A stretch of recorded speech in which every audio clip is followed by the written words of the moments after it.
నిన్న జిఎస్టి, మొన్న డిమానిటైజేషన్, అవతలి మొన్న స్వచ్ఛ భారత్. అన్నీ చారిత్రక ఘట్టాలే, ఎవరూ ఊహించని విప్లవాలే. మా కాడ అమ్మాయిలు మొబైల్లో టైం తింటున్నారు, అబ్బాయిలు ఎదురు దెబ్బలు తింటున్నారు, పోలీసులు లంచం తింటున్నారు, నేతలు గడ్డి తింటున్నారు, కానీ రైతు విషం తింటుండు, జవాన్ తూటాలు తింటుండు. నా దేశంలో ఇంకా ఆకులుందని ఎవడన్నాడు? నా దేశం మారుతుంది. ఈడ చీపురు పట్టినోడు ఢిల్లీ సీఎం కాగలడు, ఛాయమ్మినోడు పిఎం కాగలడు. డిగ్రీలు డిప్లొమా చేసినోళ్ళంతా ఫేస్బుక్ వాట్సాప్ లో బిజీగా ఉంటారు.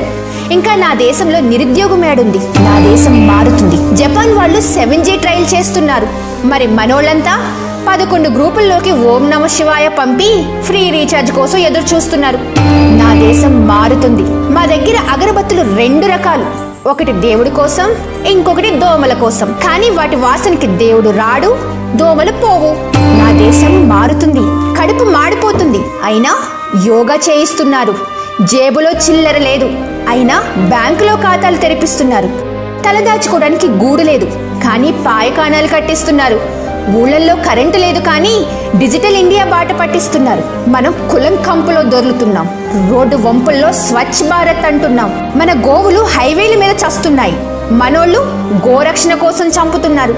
డాటా ధర తగ్గుతుంది, టమాటో ధర పెరుగుతుంది. ఇప్పటికైనా అర్థమైందా? నా దేశం మారుతుంది.